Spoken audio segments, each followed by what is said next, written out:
Alors, je m'appelle Sophie Lion et je suis chercheure à Brest. Je travaille en fait au laboratoire d'immunologie. Dont la principale thématique en fait est de s'intéresser à différentes maladies auto-immunes, dont les vascularites ANCA et à une cellule particulière dont je vais vous parler, qu'on appelle le lymphocyte B. Alors en fait, déjà Phil m'a beaucoup facilité le travail, donc ça c'est déjà une bonne chose. Je vais essayer un petit peu juste de vous dresser le tableau très schématique de ce que c'est le système immunitaire, mais je pense que beaucoup d'entre vous connaissent ça très bien.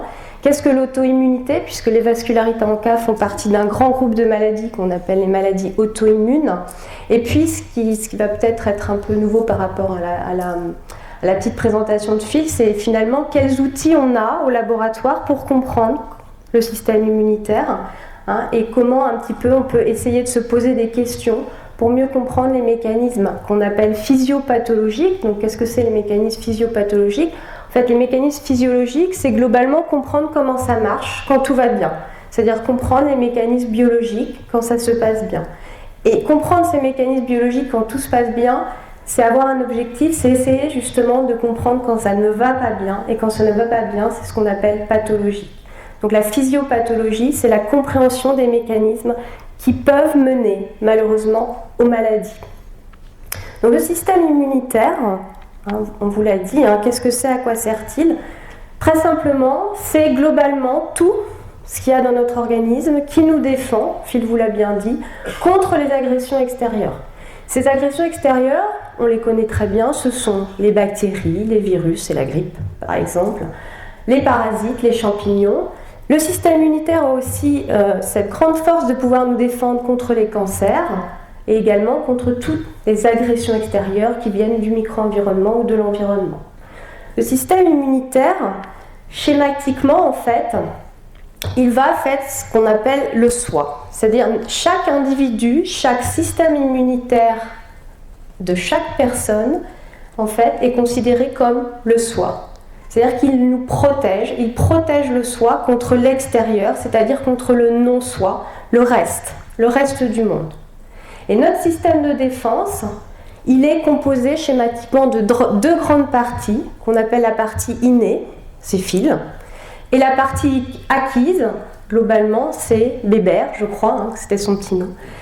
On va en parler. Cette partie innée, elle fait, entre autres, parce que vous le savez, le système immunitaire, c'est plein de petites cellules différentes, mais elle fait partie d'une cellule qui intéresse particulièrement dans les maladies, dans les vascularites ANCA, le fameux polynucléaire neutrophile, qui est cette cellule ici, là, avec cette espèce de petit noyau là, polylobé.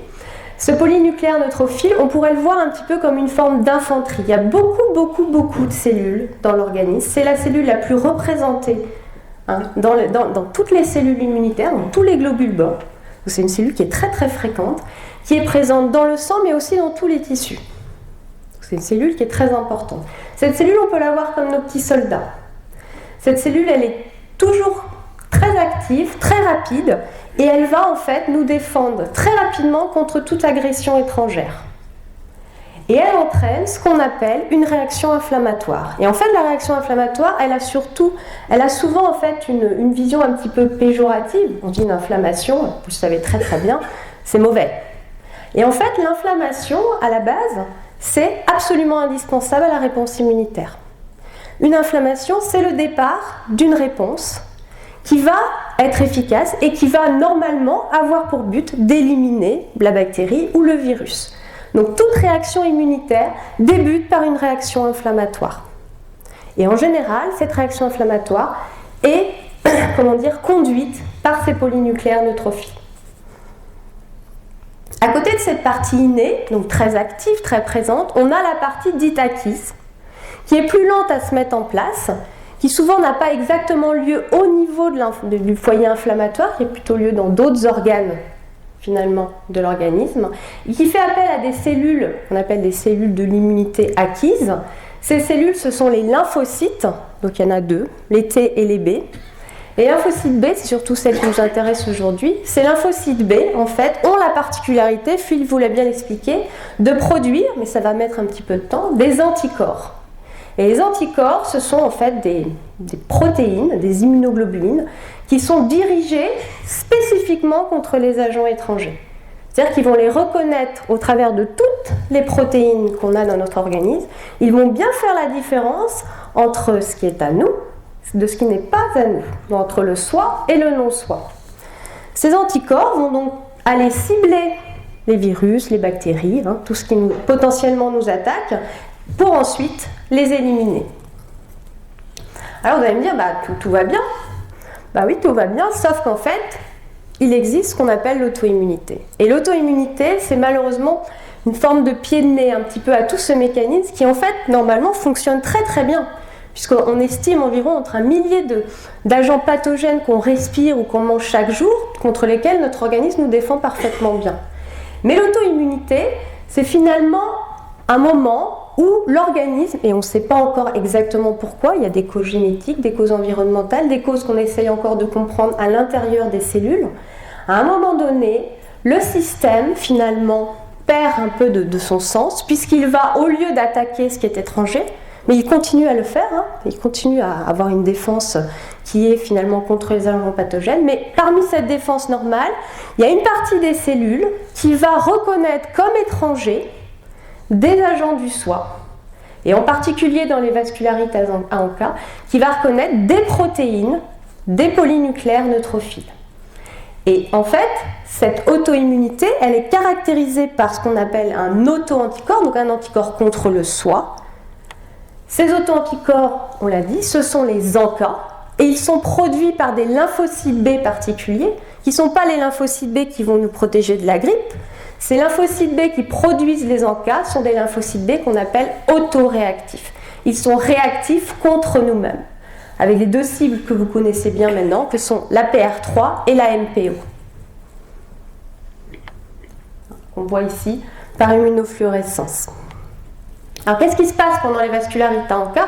Alors, vous le savez, ce sont évidemment des maladies très hétérogènes, c'est assez schématique, mais globalement, en fait, il se passe ce qui se passe normalement dans une défense, sauf que c'est la cible qui est anormale.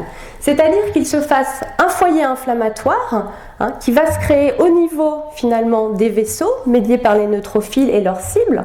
Et en fait, le système immunitaire, il fait ce qu'il a l'habitude de faire, c'est-à-dire qu'il fait une réponse immunitaire, mais il se trompe de cible. Au lieu de faire une réponse immunitaire contre une bactérie, il fait une réponse immunitaire contre le neutrophile, il l'active, et ensuite contre les vaisseaux. Et il va créer un foyer inflammatoire, finalement, qu'on appelle un granulome, qui est toute une sorte de recrutement de cellules immunitaires, une forme de champ de bataille comme ça, extrêmement actif au niveau des vaisseaux, et il va finir par détruire ou abîmer, entraîner des lésions vasculaires importantes, etc. Et le problème, c'est qu'en général, quand une bactérie nous attaque et que le système immunitaire se met en place, quand c'est terminé, quand la bactérie est éliminée, le système immunitaire, vous l'avez vu avec je ne sais plus comment il s'appelle, le T-régulateur, là, qui dit c'est fini, rentrez tous, c'est terminé, parce que la cible n'est plus là. La bactérie a été éliminée complètement. Là, le problème, c'est que la cible, elle est toujours là. Parce qu'on ne peut pas éliminer les polynucléaires. Ils sont toujours là, ils sont produits toute la vie par notre système. Donc la cible est toujours là, donc l'inflammation recommence, et c'est ce qu'on appelle une maladie chronique. Une maladie auto-immune est une inflammation qui recommence tant que le système n'est pas éteint ou n'est pas, contrecarré. C'est une des très grandes particularités des maladies auto-immunes. C'est finalement d'avoir une inflammation qui perdure dans le temps. Donc, 4 marqueurs clés de la maladie, les anticorps, donc vous connaissez bien, les ANCA, anticorps, anticytoplasme du polynucléaire neutrophile, les cellules qui produisent ces anticorps, parce qu'il ne faut pas les oublier, ces cellules, ce sont les lymphocytes B, autoréactifs, pas tous les lymphocytes B, seulement ceux qui reconnaissent particulièrement ces protéines des polynucléaires, et puis les cibles, le polynucléaire, vous l'avez bien compris, et bien sûr, par extension, les vaisseaux, finalement, puisque les polynucléaires sont un petit peu partout, ce qui entraîne des très grandes inflammations. Nous, à Brest, on s'intéresse, on ne peut pas évidemment s'intéresser à tous les acteurs, mais on s'intéresse particulièrement aux 2 premiers acteurs qui finalement sont liés l'un à l'autre, qui sont les anticorps, les ANCA, et surtout la cellule qui en est à l'origine, le lymphocyte B. Hein, c'est vraiment notre sujet, notre thématique principale. Alors comment on peut finalement se poser des questions? Comment on peut essayer de comprendre mieux les mécanismes finalement de ces maladies pour essayer évidemment d'apporter des traitements ou d'améliorer des traitements? Alors, au système immunitaire, finalement, on peut y avoir accès grâce au sang. Puisque dans le sang, on a globalement, ce qu'on appelle les globules blancs, hein, une circulation finalement qui représente la globalité du système immunitaire. Et le sang, en fait, a en plus l'avantage finalement de présenter deux parties. Une partie qu'on appelle le plasma, hein, cette partie dans le sang, en fait, est essentiellement de l'eau et des protéines.